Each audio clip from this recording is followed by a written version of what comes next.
So, Andor episode 7, 8, and 9 of season 2 just dropped. And oh my god, these might be some of the best hours of Star Wars we've had in years. The tone, palpable. The music, perfection. The story, brutal, grounded, and utterly gripping. But more than anything, these episodes remind us of why the rebellion was so necessary. They remind us of just how evil, calculating, and hopelessly dominant the Empire was, and they remind us that it was all Luke Skywalker who ultimately ended the craziness. Today I want to talk about some of the key takeaways I took from these 3 episodes, my thoughts on their execution, and what I want from the remainder of the season. Let's jump in. Now, as said in my last video, I wanted a Force user to appear, and we kind of got one. We met a Force user in the Rebel camp healing people, and after seeing Cassian, she laid her hands on his wounded, battle-damaged shoulder and pretty much healed him overnight, much to his apparent disbelief and disgust. Now, I won't lie, this wasn't exactly the level of Force I was going for, but I'll give them credit though. It was passive, subtle, and respectful. Unlike Rise of Skywalker's over-the-top, bring-you-back-to-life nonsense, this felt grounded. Something like spiritual aid, not full-on resurrection.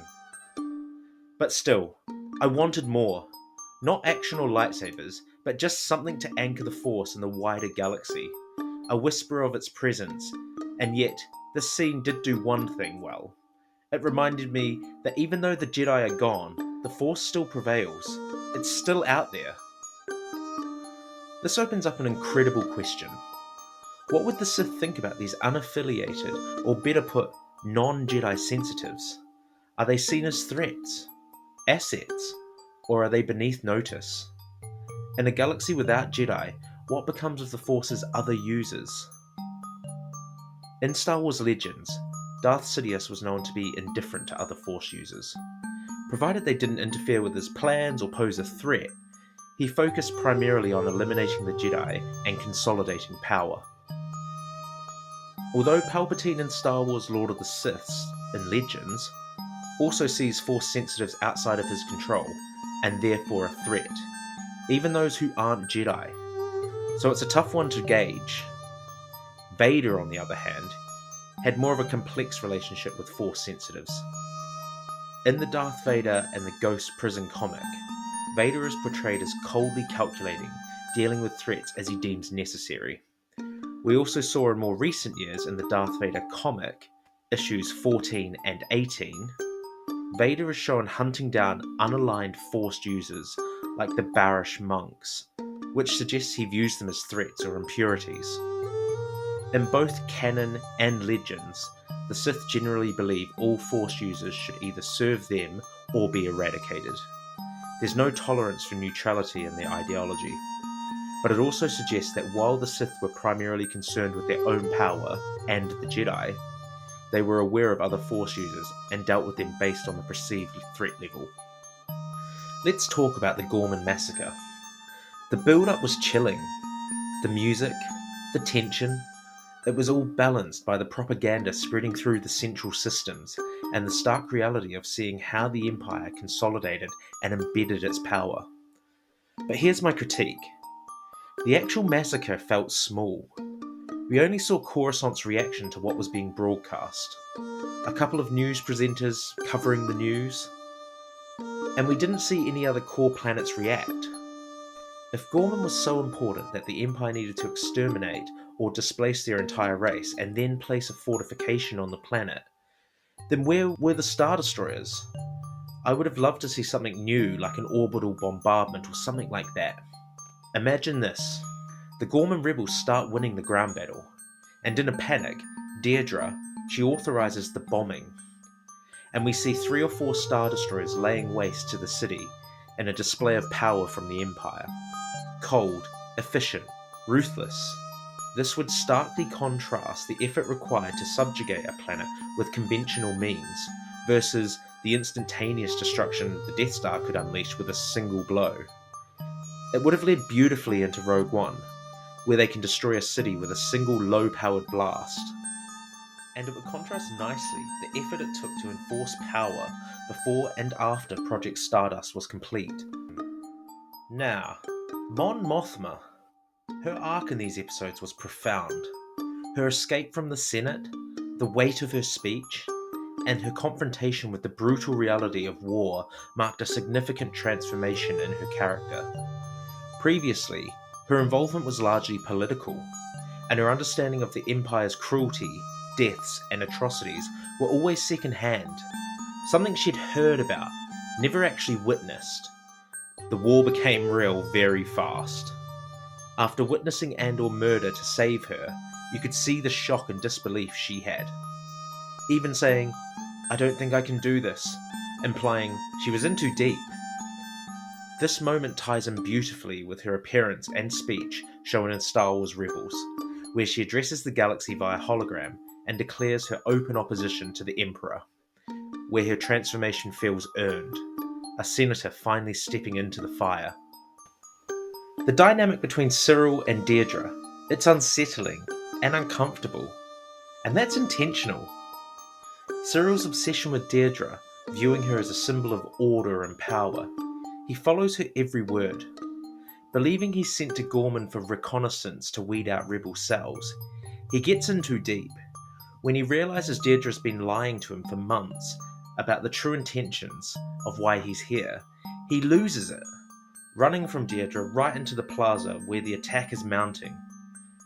During the massacre, you see a moment of realization where Cyril seems to question the Empire's actions, and you can assume he's realizing that the Empire is actually the bad guy. He's just been used by someone he loves for selfish gain, and it becomes apparent he's only a very small cog in the Empire's machine. I did find it odd when he saw Cassian, he turned beast mode, ignoring everything that was just weighing on him. But man, for a scrawny guy, he can certainly lay the smackdown, with even Cassian struggling to get the upper hand. I did not expect Cyril to die during these 3 episodes. The story was so good. It felt like a moment. Dedra's emotional response to Cyril's death is multifactored. While she shows genuine emotion, it's not solely for Cyril. I feel like the scale of death and destruction, the realization that innocent people are being slaughtered, weighs heavily on her. It's a rare glimpse into her humanity, highlighting the internal conflict between her loyalty to the Empire and the atrocities committed. I do think she actually cared for Cyril, and maybe that moment was the first crack in her cold, calculated mindset. One of the best things about episodes 7, 8, and 9 is Luthen's strategy is finally starting to kind of pay off. You can feel the noose tightening. Every conversation, every deal, every calculated risk is building towards something big. I'm surprisingly happy with how his presence is being used, like a ghost manipulating events from the shadows. And you just know something explosive is coming. I'm eagerly anticipating another standout moment from Luthen, similar to his daring escape from the tractor beam in Season 1. That scene was a masterclass in tension and ingenuity. Given the current trajectory, it feels like we're on the cusp of witnessing Luthen unleash another bold move, further destabilizing the Empire's grip, although it's likely to be his last. Here's where it all lands for me. These episodes underscore the sheer magnitude of the Empire's tyranny. All of the horror, all of the ruthlessness, all of the political manipulation, and it all ends because of Luke Skywalker. After the fall of the Jedi, Luke stands as the last beacon of hope, the only one capable of confronting and defeating the Sith. Now, he doesn't do it alone. The Rebellion, Mon Mothma, Cassian, Leia, Han, and his friends, they all lay the groundwork. But it's Luke who faces the Emperor, Luke who says no, and Luke who pulls Anakin Skywalker back from the brink and ends the Sith. And for me, his journey culminates in that powerful moment in The Mandalorian Season 2. Moff Gideon sees Luke, and he looks absolutely terrified. And I like to think it's because to him, Luke is a complete unknown. All he knows is that Palpatine, who was terrifying, Vader, who was a monster, and then this farm boy. They all walked into a room, and the only one who walked out alive was Luke. Then the Empire fell. No wonder he's terrified. These episodes make that even clearer. The Empire and the Sith are the darkness. Luke is the light. Look, I'm still struggling with the Bail Organa thing. Bail Organa's portrayal in these episodes left me conflicted. While he played a more substantial role, especially in episode 9, and while there's nothing wrong with Benjamin Bratt's performance, the casting just doesn't sit right with me. The portrayal feels off. The gravitas and warmth that Jimmy Schmidt's brought to the role are noticeably absent, making it challenging to fully embrace this version of Bail. And to be honest, I'd have rather a deepfake or a dial-in version of the character, but maybe that's just me. And yes, I still stand by what I say in the last episode. Those space pirates in episode 2 of this season were dumb. Come at me, bro. So in closing, episodes 7, 8 and 9 of Andor Season 2 weren't just good. They were excellent. Amazing. They pulled the curtain back on the Empire's cruelty and painted a picture of resistance forged in blood and desperation. I only wish the scope was a little bit bigger, but what we got? Absolutely phenomenal. Let me know in the comments what you thought about the massacre, Cyril's arc, Mon Mothma's arc, and that possible Force moment. Do you think we'll see more unaligned Force users? And how far do you think Mon Mothma is willing to go now? This is Shay Rance. May the Force be with you, and remember, thank God Luke ends this. See you next time.